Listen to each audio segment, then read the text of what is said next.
Hello नमस्कार दोस्तों। स्वागत है आपका इस नए वीडियो में। और जिस कंपनी के बारे में आज मैं रिप्रेजेंट करने वाला हूँ, कंपनी के बिजनेस के बारे में, तो वो कंपनी जो है वो बहुत बड़ी कंपनी है। देखिए यहाँ पे ग्लोबल फॉर्च्यून 500 में आती है ये, और वर्ल्ड की लीडिंग कंपनी है। देखिए कितने सारे बिजनेस कर रखे हैं, अभी देखिए यहाँ से गिनना शुरू करेंगे।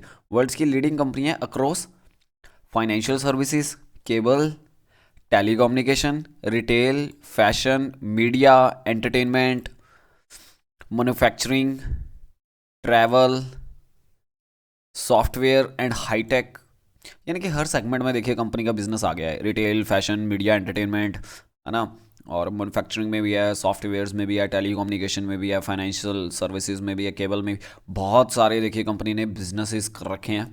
तो ये अगर आपको समझ आ चुका है मैं किस कंपनी की बात कर रहा हूँ, तो आप मुझे प्लीज़ कमेंट बॉक्स में बताइएगा। ये कंपनी जो है वो 7,000 करोड़ का मार्केट कैप रखती है। आर ओ सी, आर ओ ई दोनों ही बहुत अच्छे हैं। और कंपनी का स्टॉक पी देखें तो वो इंडस्ट्री के मुकाबले में अभी फ़िलहाल कम दिखाई दे रहा है। हालांकि देखिए प्रोडक्ट्स हर कंपनी के अलग होते हैं, ठीक है। इंडस्ट्री का अगर हम पी देख रहे हैं, इंडस्ट्री मतलब ऐसा नहीं है कि सारे के सारे जितने भी कंपनीज़ हैं इंडस्ट्री में, तो बहुत सारी कंपनीज हो जाती हैं, तो वो सारे के सारे एक ही तरह का बिजनेस नहीं कर रहे होते। अलग हर कंपनी का उसके कंपटीशन से अलग होता है थोड़ा सा बिजनेस। हाँ, हम यहाँ से थोड़ा सा अंदाज़ा लगा सकते हैं और कुछ नहीं है। डिविडेंट यहाँ पे देखिए 0.04% का है, तो ज़्यादा नहीं है। अक्सर क्या देखा जाता है, जो प्रो ग्रोथ वाली कंपनीज होती हैं उनमें थोड़ा कम डिविडेंड दिया जाता है। सेल्स ग्रोथ देखिए more than 30%, more than 50% profit growth. तो ग्रोथ में तो भाई साहब इस साल में जो है वो ग्रोथ तो कुछ जो है वो ज़बरदस्त दिखाई दी है, कोई कमी नहीं है ग्रोथ में तो। सेल्स और प्रॉफिट दोनों में इस साल के। डेट की अगर बात करें तो 176 करोड़ का डेट है, जो इजीली मैनेज किया जा सकता है रिजर्व से। रिजर्व जो है वो 1,700 करोड़ का रिजर्व है, तो इजीली मैनेज हो जाएगा। चलो मैं कंपनी के बारे में तो बता देता हूँ पहले। ई क्लियर एक्स सर्विसेज लिमिटेड ये कंपनी का नाम है। और ये कंपनी जो है वो बहुत सारे बिजनेस सेगमेंटेड में काम कर रही है। और बहुत से सेगमेंट्स में ये अपनी लीडिंग कंपनी है। तो इसको फ़िलहाल क्योंकि बहुत सारे सेगमेंट्स में काम है, और उसमें से ये एक था जो कि सॉफ्टवेयर्स का भी था इसका काम, आईटी सेक्टर में। तो उस कैटेगरी में इसको जो है हम एनालाइज कर रहे हैं मीडियम और स्मॉल में। तो यहाँ पे अगर आप देखोगे तो प्रॉफिट ग्रोथ में कोई कमी नहीं है, ठीक है। सेल्स ग्रोथ में ये हम देख चुके हैं ऊपर, तो इस पर क्या है बहस करनी। तो फिलहाल पी पे बात करते हैं। तो पी देखो आपको लोएस्ट दिख रहा है यहाँ पे 21 का, तो लोएस्ट साइड में है अपने कंपटीशन के मुकाबले में। तो थोड़ा सा यहाँ पे जो है वैल्यूएशंस हमें कंपटीशन के मुकाबले थोड़ी अच्छी दिखाई दे रही है। हालांकि इसका बिजनेस और भी बहुत सारे सेगमेंट्स में फैला हुआ है। आर ओ सी की बात करें तो थोड़ा सा कम हो जाता है, आर ओ ए की बात करें तो थोड़ा सा कम हो जाता है, क्योंकि ये बाकी सारी कंपनीज जो हैं वो प्योरली जो है वो आईटी सॉफ्टवेयर कंपनीज हैं। बट ये थोड़ा थोड़ा सा क्या है कि इसका डाइवर्सिफाइड बिजनेस है, बहुत सारे सेगमेंट्स में बिजनेस है। तो इस वजह से भी थोड़ा सा हमें जो है कंप्रोमाइजेशन दिख रही है आर ओ सी में और आर ओ ए में, ठीक है। क्वार्टरली रिजल्ट्स वो लोग देखें जिन्होंने यहाँ पे ज़्यादा लंबे टाइम तक नहीं टिकना है। हालांकि ये भी मायने रखता है, आपको लंबे टाइम के लिए भी देखना चाहिए। वैसे मैं सीधा सीधा यहाँ पे जो है वो प्रॉफिट मार्जिन देखता हूँ, तो वो 30+ अभी फ़िलहाल चलता हुआ दिखाई दे रहा है सितंबर क्वार्टर में। तो काफ़ी अच्छा है, देखिए अराउंड 30% तो है ही है। 30% का मार्जिन रखती है कंपनी, तो ठीक है, बहुत बढ़िया है। यहाँ पे ग्रोथ भी अगर आप देखोगे, तो ग्रोथ भी अगर आप 2018 से अभी तक देखोगे तो काफ़ी अच्छी है। बेसिकली इनको 2020 में जाके अभी ज़्यादा बड़ी जो है वो ग्रोथ देखने को मिली है। प्रॉफिट की भी ग्रोथ अच्छी है। यहाँ से देखने के बजाय हम इसको एनुअल पे ले चलते हैं। देखिए एनुअल पे आ गए हैं। एनुअल पे अराउंड 30% का ये मार्जिन जनरेट कर रहे हैं। और पिछले 4 सालों का अगर हम देखें तो 1,300 करोड़ की सेल से आज ये 15, और अभी टीटीएम की अगर बात करें तो यहाँ पे ये 1,800 करोड़ का जो है वो सेल्स कर रहे हैं। और अराउंड अभी 600 करोड़ का जो है वो ऑपरेटिंग प्रॉफिट जनरेट कर पा रहे हैं। तो काफ़ी बढ़िया है, देखिए काफ़ी शानदार है। अराउंड मुझे लगता है 70% की तो ग्रोथ हुई है 80% की, अगर हम 4 साल की बात करें यहाँ तक। तो बहुत बढ़िया है, कोई दिक्कत वाली बात नहीं है इस कंपनी में, क्योंकि कंपनी का ऑलरेडी बिजनेस काफ़ी डाइवर्सिफाइड है। थोड़ा सा यहाँ पे आके देखिए, देखने को मिलता है कि कंपनी जो अगर पिछले सालों से अगर हम कंपैरिजन करें तो यहाँ पे हमें प्रॉफिट जो है वो कम होते हुए दिखाई दे रहे हैं। ऑपरेटिंग प्रॉफिट की भी यहाँ पे भी अगर हम देखें तो थोड़ा सा हमें देखिए, यहाँ पे 482 करोड़ का था, और अभी फ़िलहाल 482 करोड़ का देखिए 2016 में था, और अभी भी उसी रेंज में चलती हुई दिखाई दे रही है। तो थोड़ा सा इस सेगमेंट में आके हमें थोड़ा सा लगता है कि यार कंपनी जो है वो कुछ अच्छा परफॉर्म ग्रोथ नहीं दिखा पा रही है।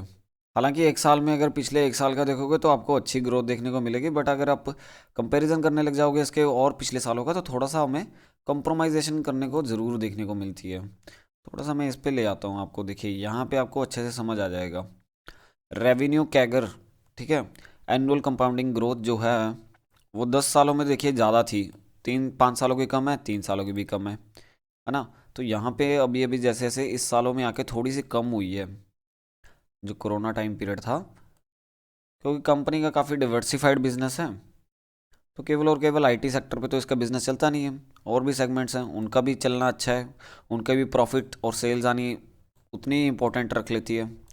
अभी वेटेज तो मेरे को यहाँ पे देखने को नहीं मिली कि किस सेगमेंट में कंपनी का कितनी वेटेज, आईटी में कितनी वेटेज है इस कंपनी की, और फैशन में कितना परसेंटेज जो है ये सेल्स कर पा रही है अपने ओवरऑल बिजनेस का। तो वो चीज़ें यहाँ पे थोड़ी सी हमें डाटा में मिसिंग है। तो फिलहाल जितना हमारे पास डाटा अवेलेबल है हम उस चीज़ पे जो है इसको एनालाइज करने की कोशिश करते हैं। तो देखिए 8 साल में 15 के आसपास का इसका कंपनी का प्राइस टू अर्निंग था, और अभी फ़िलहाल उससे कम ही दिखाई दे रहा है। तो वैल्यूएशन के हिसाब से कंपनी की वैल्यूएशन पी के मुकाबले अगर हम देखें तो उतने के अराउंड चलती हुई दिखाई दे रही है हमें, 13 के अराउंड है। और अगर ये ग्रोथ अच्छी दिखाती है कंपनी, है ना, तो ये पी और कम हो सकती है, और जिससे कि इन्वेस्टर्स को फ़ायदा होगा। उसी प्रपोर्शन में अगर थोड़ा सा शेयर प्राइस भी बढ़ने लग जाए तो भाई साहब सोने पे सुहागे वाली बात है, देखिए बहुत अच्छा आपको जो है वो प्रॉफिट देखने को मिल सकता है फिर यहाँ पे।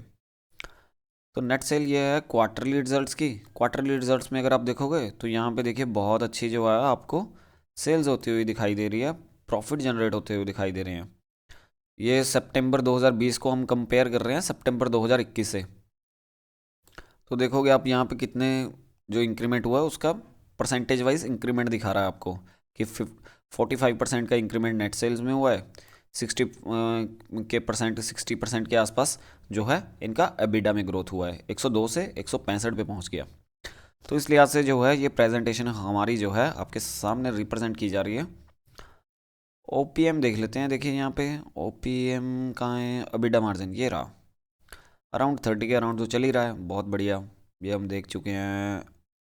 शेयर होल्डर फंड देख लेते हैं, 34 करोड़ का चल रहा है अभी फ़िलहाल, तो काफ़ी कम है। यानी कि इसका बीटा वैल्यू बहुत ज़्यादा रहेगी, रिजर्व्स बहुत ज़्यादा हैं। कैश फ्लो कंपनी के पास आ रहा है, इसको कंपेयर कर लेते हैं एक बार। 2021 मार्च का 350 करोड़ के आसपास का है ना, 350 करोड़ वो, हाँ तो 350 करोड़ के आसपास यहाँ पे भी हमें देखने को मिल रहा है। फिलहाल ये तो टीटीएम का था, मार्च 21 ये 300 करोड़ के आसपास का ही है। तो यहाँ पे cash flow from operating activities, यहाँ पे कोई चिंता करने की ज़रूरत नहीं है। कंपनी की जितना प्रॉफिट जनरेट कर रही है अपने बुक्स में, अकाउंट्स में, उतना ही कैश भी इस कंपनी के पास आ रहा है। तो यहाँ पे कोई चिंता करने की ज़रूरत नहीं है हमें। आरओसी देखिए थोड़ा सा कंप्रोमाइजेशन तो हो रही है, देखिए रिटर्न्स में, टोटल कैपिटल जनरेशन में, तो ये तो फिर अब आरओई में भी दिखेगा और आरओए में भी दिख रहा है। एसिड्स पे रिटर्न जो जनरेट कर रही है इसमें भी देखिए कंप्रोमाइजेशन करने को मिलेगा। और डेट टू इक्विटी, डेट तो बहुत कम है इसलिए देखने की ज़रूरत ही नहीं है इसको। पेएबल डेज, तो पेएबल डेज तो बहुत कम है कंपनी के। रिसीवेबल डेज, रिसीव बहुत देर, रिसीवेबल डेज जो हैं वो कंपनी के बहुत ज़्यादा लंबे हैं, और पेएबल डेज दूसरों को जो पे करती है वो 6 दिन में कर रही है, और खुद रिसीव 60 दिन में कर रही है। वाह रे वाह, थोड़ा सा यहाँ पे तो भाई बहुत बड़ा रेड सिग्नल देखने को मिला है। ये तो फिर थोड़ा आसपास तो होना चाहिए था यहाँ पे। रिसीवेबल डेज देखिए यहाँ पे जो है कंपनी खुद जो दूसरों से पैसा रिसीव कर रही है वो कर रही है 2-2 महीने के बाद, और जो खुद दूसरों को पे कर रही है वो 6-6 दिनों के बाद। जिससे उधार खुद ले रखा है उसको 6 दिन में कर रही है उसको क्लियर। तो ये थोड़ा सा इतना नहीं होना चाहिए था। पेएबल डेज भी फिर इसके 60 के अराउंड होने चाहिए थे, 50 60 70, या तो फिर रिसीवेबल डेज भी कम होते। तो यहाँ पे थोड़ा सा इस कंपनी में यहाँ पे थोड़ा सा रेड सिग्नल दिखाई दिया। प्रमोटर्स की होल्डिंग देख लेते हैं, प्रमोटर तो नहीं कम कर रहे कहीं। 50 की थी 2018 में और अभी 53 के हो चुके हैं, यार थोड़ा सा तो बढ़ा ही है यार। 3% के आसपास की इंक्रीमेंट देखने को मिली है 2018 से सितंबर 2021 में। 3 से 4 सालों में 3% की इंक्रीमेंट देखने को मिली है। तो ठीक है भाई साहब, यहाँ पे मतलब कंपनी के जो ऑनर्स हैं उनको कंपनी में वैल्यू दिखती है, वो इस वजह से अपना स्टेक नहीं बेचा उन्होंने, ओसम का और बढ़ाया थोड़ा सा। तो अच्छा संकेत है ये थोड़ा। बाकी देखिए ये तो हमारा एनालिसिस करने का तरीका है। ई क्लियर सर्विसेज लिमिटेड काफ़ी जगह फैली हुई बिजनेस है इनका काफ़ी। अगर आप डिवर्सिफाइड पोर्टफोलियो चाहते हैं जिसका कि टेलीकम्युनिकेशन में भी हो, फाइनेंशियल सर्विसेज में भी हो, media entertainment, manufacturing, travel, software, तो एक अकेला स्टॉक खरीदने से आपको जो है वो इतने सारे जो है सेगमेंट्स का बिजनेस मिलता है। तो अगर तो आप उस लिहाज से अगर आप मार्केट में इन्वेस्ट करना चाहते हैं तो आप कर सकते हैं। हालांकि अभी फ़िलहाल क्वार्टरली वेरिएंस अगर आप प्रॉफिट ग्रोथ देखोगे तो इस साल थोड़ी सी अच्छी है, बट पिछले सालों का अगर कंपेयर करने लग जाते हैं हम तो थोड़ा सा यहाँ पे कंप्रोमाइजेशन ज़रूर देखने को मिलती है। हालांकि इतना बुरा नहीं है स्टॉक, लॉन्ग टर्म के लिए अगर आप इन्वेस्ट करना चाहें तो यहाँ पे कर सकते हैं। थोड़े से सेगमेंट्स में मेरे को दिक्कत जो देखने को मिली, थोड़ा सा यहाँ पे देखिए कंप्रोमाइजेशन हुई है कंपनी में, जो कि पहले ज़्यादा अच्छा जनरेट कर पा रही थी, अभी इतना जनरेट नहीं कर रही है। और कंपनी की अगर पी की भी बात करते हैं तो पी अराउंड उसी रेंज में चल रही है अभी भी फ़िलहाल, जो 8-10 साल पहले चल रही थी। देखिए 8-8 साल पहले थी, समका उससे कम ही है अभी। तो ये मतलब वैल्यूएशन इसकी कोई ज़्यादा मार्केट बढ़ बढ़ के नहीं दे रहा, जितनी कंपनी जैसा परफॉर्म कर रही है उसी लिहाज से जो है वो मार्केट अभी फ़िलहाल इसको फेयर वैल्यू दे रहा है। तो फिलहाल इस वीडियो में इतना ही। अगर आपको जो है हमारा काम अच्छा लगता है, हमारा एनालिसिस अच्छा लगता है, तो ये तो बेसिकली फंडामेंटल एनालिसिस है, तो अच्छा लगता है तो आप प्लीज़ हमें जो है हमारे चैनल को आप सब्सक्राइब कीजिए और हमें मोटिवेट कीजिए। प्लीज़ आप हमारी वीडियोस को जो है वो लाइक कीजिए और हमारी प्रीवियस वीडियोस को भी आप एक बार ज़रूर विजिट कीजिए। बहुत इन्फॉर्मेशन जो है अलग अलग स्टॉक्स के बारे में यहाँ पे हमने आपको प्रोवाइड करवाई है। मैं केवल और केवल उन्हीं स्टॉक्स को आपके सामने जो है वो रिप्रेजेंट करता हूँ जिनमें मुझे थोड़ी सी वैल्यू नज़र आती है। अगर आप करना चाहते हैं तो कर सकते हैं, क्योंकि पैसा देखिए आपका है, तो रिस्पॉन्सिबिलिटी उस पैसे को लेके केवल और केवल आपकी ही बनती है। हम यहाँ पे सिर्फ एजुकेशन पर्पज़ के लिए आपके लिए वीडियोस जो हैं आपके लिए लेके आ रहे हैं। अगर आपको हमारा काम अच्छा लगता है तो प्लीज़ हमारे चैनल को सब्सक्राइब कीजिएगा। थैंक यू सो मच इस वीडियो के अंत तक बने रहने के लिए। थैंक यू सो मच, धन्यवाद।